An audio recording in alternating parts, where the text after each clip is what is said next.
화성을 제외한 경기 지역 30곳이 2067년이면 사라질 수 있다는 연구 결과가 나와서 충격을 준 바 있는데요.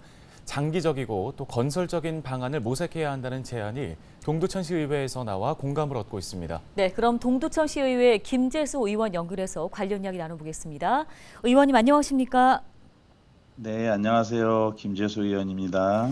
예, 앞서 저희가 전해드린 인구 감소 문제, 비단 동두천시만의 문제는 아닌 것 같습니다. 효과적인 대책 마련을 위해서 그 원인을 분석해야 할 텐데요. 먼저 동두천시에서는 이 원인 어떻게 보고 계십니까?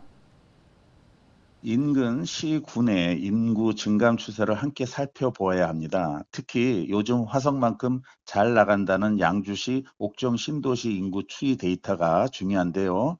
동두천이 인구 9만 선 붕괴를 걱정하는 동안 양주시청은 옥정 신도시 인구가 내후년 10만 명까지 늘어날 것이라는 전망을 내놨습니다. 전국적으로 인구가 줄어들지만 그 가운데에 풍선 효과는 존재하고 또 옥정 신도시가 동두천 인구를 빨아들이는 가장 큰 블랙홀이라는 것이 대체적인 분석입니다. 그렇다면 사람들이 왜 동두천을 떠나 옥정 신도시로 갈까?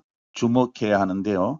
신규 공동주택, 전철 7호선 연장, GTX 신호선, 덕정역 등 인프라와 옥정 호수공원 등 쾌적한 정주 여건 개선 등이 주 원동력으로 분석됩니다.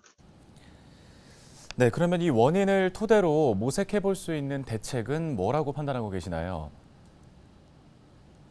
네, 근본적 대책은 도시 정주 환경과 인프라에 있습니다. 단순한 인구 감소 방지와 인구 증가 시책이라는 차원을 넘어서서 지역 경제의 실핏줄을 살리고 도시 인프라와 정주 여건을 튼튼하게 조성하는 것. 그래서 동두천의 매력 지수를 업그레이드 시키는 생산적인 도시 설계에 초점을 두어야 한다고 봅니다. 또 현금 지원성 인구 증가 시책의 함정을 경계해야 합니다. 타 시도의 사례에서 보듯 잠깐의 반짝 효과는 있을지 몰라도 중장기적으로 크게 도움이 되지 않습니다.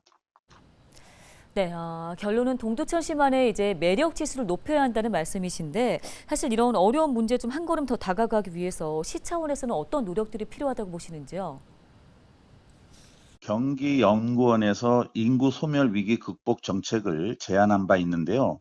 청년의 적극적인 활동 등 지역 활성화를 위한 구체적 정책 지원, 사람의 활동으로 활력을 되찾기 위한 생활인구 정책적 접근, 시군 특성이 반영된 지역균형 발전 유도, 삶의 질을 높이기 위한 행복 담당관 설치 및 각종 행복 지원 사업 개발 등을 검토해야 된다고 생각합니다. 시의원의 한 사람으로서 동두천시가 보다 생산적인 대책을 찾는 데 일조하도록 최선을 다하겠습니다.